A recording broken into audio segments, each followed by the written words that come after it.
Welcome to all of you in my today's live session of French Revolution.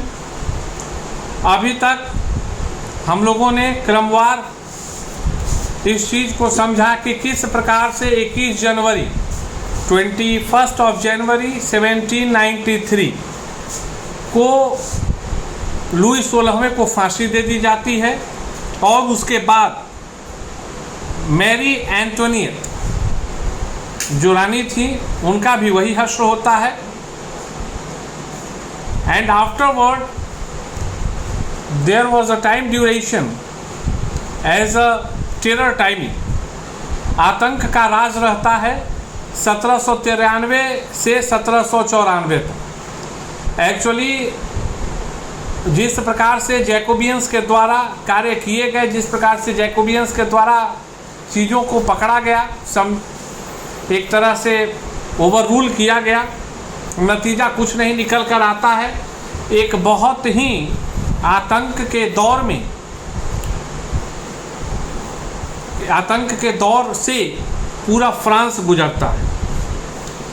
रोबोस्पियर सरकार जो थी उन्होंने they made various kind of unique kind of laws like fixation of prices of selling the crops or products by the farmers, जिसका नतीजा निकलता है कि बहुत ही अप्रिय परिस्थिति से फ्रांस को गुजरना पड़ता है।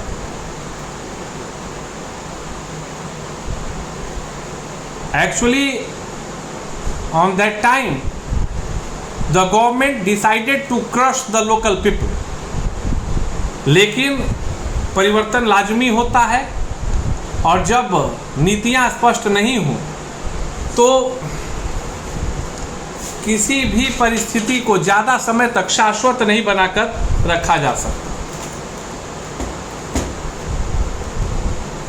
रोबोस्पियर implemented his law in very strict manner, and due to that the supporter of the Robespierre started opposing. And in 1794 the judiciary, because the member of the judiciary is also nominated or elected by the people, और उसको दोषी पाया जाता है, उसे गिरफ्तार कर लिया जाता है और उसे भी उसी प्रकार से मार दिया जाता है जिस प्रकार से वह अपने विरोधियों को मार रहा था। जी हाँ, I am talking about guillotine technique. Guillotine technique was a technique used by Robespierre to kill their opponent in such manner that a machine is bounded in between or is fixed in between two pillars और उसी में लोगों को रख कर और गर्दन काट दिया। तो जिस प्रक्रिया से वो कर रहे थे उसी प्रक्रिया के तहत रोबोस्पियर का भी खात्मा होता है और उसके बाद फ्रांस डायरेक्टरी रूल्ड फ्रांस के तौर पे जाना जाता। It means what?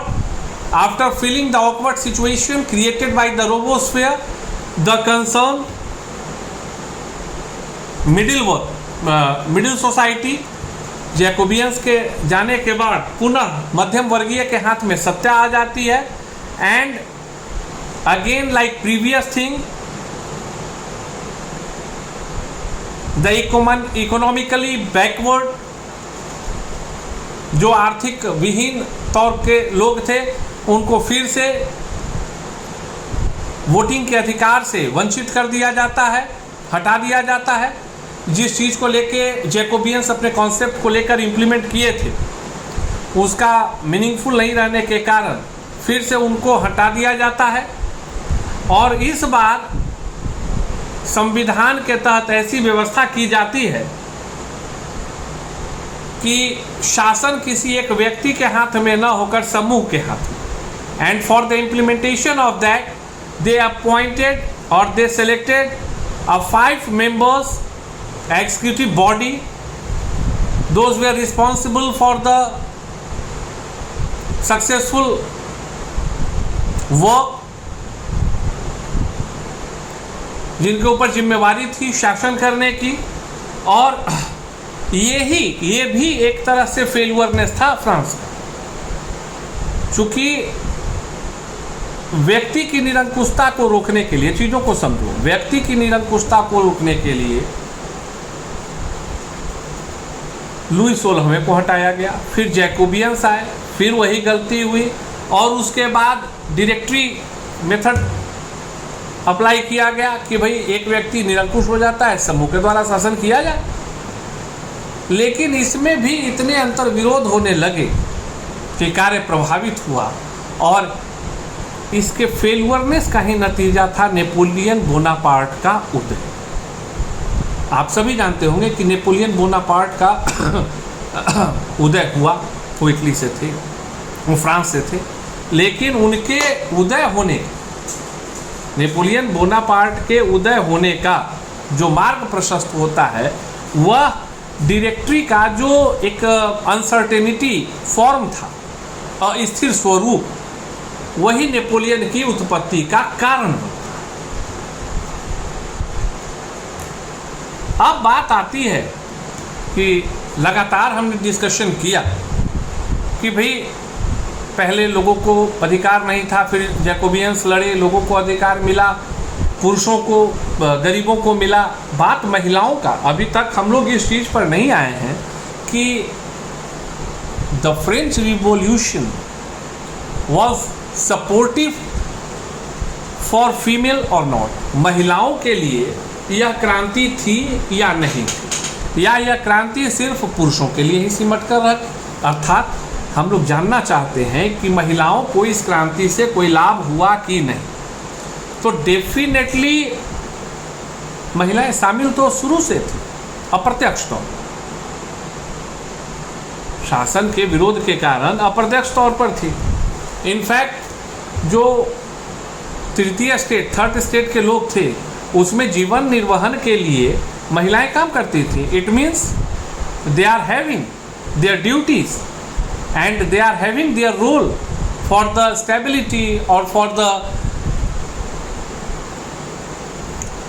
progressive support to the family.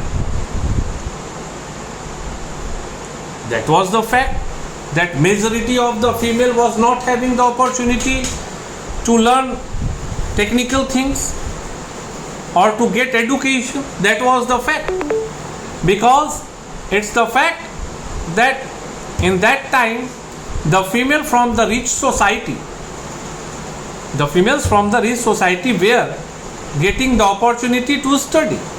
जो तृतीय श्रेणी में भी समृद्ध लोग की बच्चियां थी, महिलाएं थी, उन्हें अवसर प्राप्त हो रहे थे, लेकिन गरीबों के लिए तमाम दरवाजे बंद थे। They didn't have any kind of opportunity to earn or to learn. Like they can do their work, like making foods, making double bread, look after of child, इन सभी चीजों के लिए महिलाओं को रखा गया।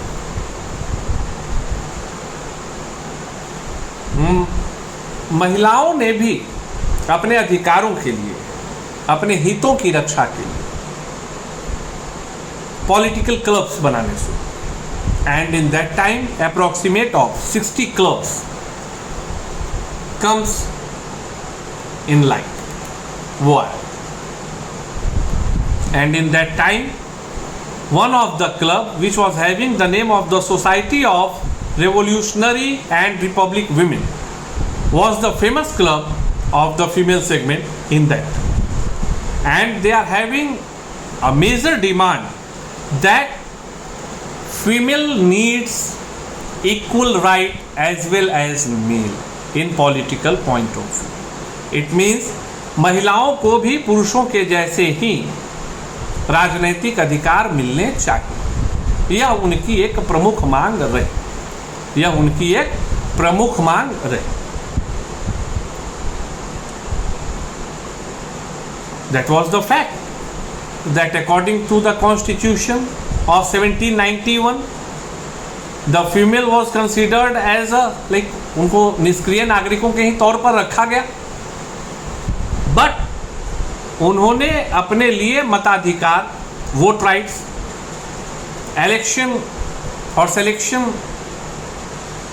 फॉर जनरल असेंबली जैसे डिमांडों को जारी। In fact in the starting years by the revolutionary government they made some laws which was in the supportive manner for the improvement in the lifestyle of the female. For that, they decided to establish some government schools for the education for female, and they made education as a compulsory. उन्होंने शिक्षा को लड़कियों के लिए अनिवार्य किया, सरकारी विद्यालय खोले गए। That was the positive thing, जो कि उस वक्त के प्रारंभिक क्रांतिकारी सरकारों ने किया।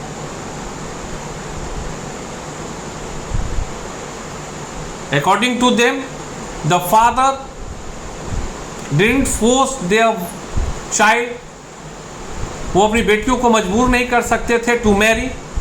वो शादी के लिए अपने बच्चियों पर दबाव नहीं बना सकते थे, मर्जी के खिलाफ शादी नहीं कर सकते थे। क्यों? चूंकि शादी को एक स्वैच्छिक अनुबंध माना। स्वैच्छिक, इट मीन्स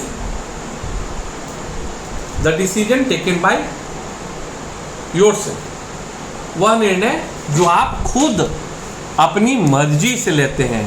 मतलब no other one can force you to take the decision. You are responsible for taking decision that we have to take और not. Divorce got an legal form, तलाक को कानूनी अधिकार दिया गया। And at that time the government announced that for taking divorce only male should not apply, for that female may should apply। मतलब तलाक पाने के लिए जो कानूनी मान्यता दी गई, उसके लिए ऐसा नहीं था कि महिलाएं पुरुष ही सिर्फ आवेदन कर सकते थे, महिलाओं को भी आवेदन करने की स्वीकृति दी गई। They got the opportunity to learn the vocational courses, व्यावसायिक प्रकार के शिक्षा लेने के लिए उन्हें अनुमति दी गई। आर्टिस्ट बनने के लिए उन्हें परमिशन दिया गया। And in fact they got an opportunity to run a business, small kind of business। मतलब महिलाओं को कई प्रकार के सकारात्मक अधिकार मिले। इसे आप कह सकते हैं कि आत्मनिर्भरता के लिए महिलाओं के लिए उस दौर में शून्य, चूंकि जिनके पास कोई अधिकार नहीं था, वहाँ से शिक्षा, व्यावसायिक शिक्षा, कला, व्यवसाय, इतनी चीज़ों में अगर सरकार के द्वारा सहयोग मिला तो यह महिलाओं के दृष्टिकोण से यह बहुत बड़ी बात है। महिलाओं के दृष्टिकोण से यह बहुत बड़ी बात है। And afterward also they continued their journey for getting more benefits, more rights, and due to that in 1946, after a long fight, in 1946 the female of the France got an opportunity, got an right to vote, to cast a vote। लड़ाई लंबी चली, लोग लड़ते रहे और 1946 में जाकर उन्हें मताधिकार का अधिकार मिला। आज के लिए इतना ही, फिर अगली कक्षा में एक नए सेगमेंट के, फ्रेंच रिवॉल्यूशन के एक नए सब सेगमेंट के साथ मिलते हैं। धन्यवाद।